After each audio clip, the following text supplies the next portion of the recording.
జై శ్రీరామ్, భారత్ మాతాకి జై. అందరికీ విజ్ఞప్తి, తల్లిదండ్రులందరికీ విజ్ఞప్తి అమ్మా, దయచేసి అర్థం చేసుకోవాలమ్మా.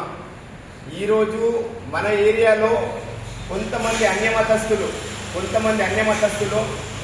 ఈ హాలిడేస్ ఏవైతే ఉన్నాయో పిల్లలకు సెలవులను ప్రకటించారన్న సంగతి అందరికీ తెలిసిందే.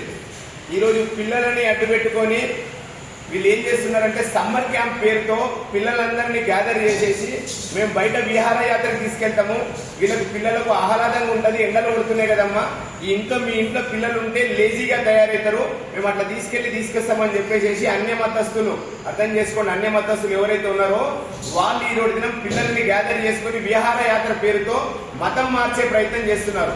దయచేసి భరత్ నగర్, గణేష్ నగర్, మిగతా ఇక్కడ చుట్టుపక్కల ఎవరైతే ఉన్నారో కుటుంబ సభ్యులు ఉన్నారో ఫ్యామిలీస్ ఉన్నారో బస్తీవాసులందరికీ విజ్ఞప్తి చేసుకుంటున్నామ్మా, మీ పిల్లలని ఇంట్లో ఉండని, వాడు ముందుకేసినా పర్లేదు, వాడిని నచ్చజెప్పే ప్రయత్నం చేయండి, రామాయణ మహాభారతం చెప్పే ప్రయత్నం చేయండి. వాడిని గిట్ట మీరు వాడి ఇంట్లో ఉంటే పాడైపోతాడు, వాడి ఇంట్లో మాకు సతాయిస్తాడని చెప్పి మీరైతే పంపిస్తున్నారో, రేపు చెప్తున్నా కదమ్మా, ఈ రోజు ఎట్లయితే పంపిస్తున్నారో వాడు మీకు మొత్తానికి దూరం అయిపోతాడు, మీ కుటుంబానికి దూరం అయిపోతాడు, మీ ధర్మానికి దూరం అయిపోతాడు, మీ ఆచార వ్యవహారాలకు దూరం అయిపోతాడు వాడు. దయచేసి అర్థం చేసుకోండి, ఈ విధమైన వాతావరణం ఓన్లీ హిందువులపైనే జరుగుతుంది. ఈ రోజున మీ చుట్టుపక్కల ప్రాంతాలలో ఎవరైతే ఉన్నారో అన్యమతస్థులు ఎవరైతే ఉన్నారో వాళ్ళు ఎవరో పేర్లతో లేరమ్మా, సలీమా లేకపోతే ఇంకా వేరే బేగం పేర్లతో లేరు, వాళ్ళు సల్మాన్ సులైమాన్ పేర్లతో లేరు, వాళ్ళు లక్ష్మి పార్వతి అని చెప్పేసి మన హిందూ పేర్లతోనే ఉండి ఈ రోజు వాళ్ళు మన ధర్మానికి దూరం అయిపోయారు. ఇదే విధంగా రేపు నీ పిల్లలు అవుతారు.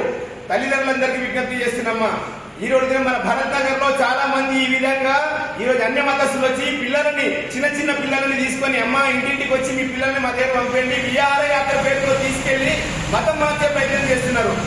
ఇప్పుడు మిషనరీ స్కూల్ అలానే ఉన్నాయి, వీళ్ళు అలానే చేస్తే రేపు నీ ధర్మానికి దూరం అయిపోతారు. తల్లి అర్థం చేసుకోండి అమ్మా. ఈ రోజు పుల్వామా ఈ రోజు జరిగింది కదా, జమ్మూ కాశ్మీర్ లో దాడి జరిగింది కదమ్మా, ఈ రోజు హిందువుల పేరుతో చంపిరు. అక్కడ ఏడ కూడా ఉగ్రవాదానికి మతం లేదని చెప్పారు కదమ్మా, కానీ హిందువుల పేరుతోనే చంపారు. గుర్తుపెట్టుకోండి, హిందూ పేరు కనుకొని చంపారు. అసలు పరిస్థితులు ఏర్పడతాయి. దయచేసి అర్థం చేసుకోండి, మీ పిల్లలను కాపాడుకోండి. మీ పిల్లలను కాపాడితే మీరు మీ తల్లిదండ్రులని మీ పెద్దలు కాపాడారు, మీ తల్లిదండ్రులను మిమ్మల్ని కాపాడారు, మీరు మీ పిల్లలను కాపాడుకునే బాధ్యత మీ పైనే ఉంది. మతం మార్చుకుంటే మీ పితృదేవతలు బాధపడతారమ్మా, గుర్తుపెట్టుకోండి. వాళ్ళ త్యాగాలు అనేవి వ్యర్థమైపోతాయి, మీ తాతల ముత్తాతల త్యాగాలు వ్యర్థమైపోతాయి. దయచేసి అర్థం చేసుకోండి, మీ పిల్లలను కాపాడే బాధ్యత ప్రతి ఒక్కరి ఇంటింటికి వచ్చి చెప్పలేమమ్మా, మీ పిల్లలను కాపాడే బాధ్యత మీరే. మరొకసారి తెలియజేస్తూ జై శ్రీరామ్, भारत माता की जय. जय श्री राम, जय श्री राम, जय श्री राम, जय श्री राम.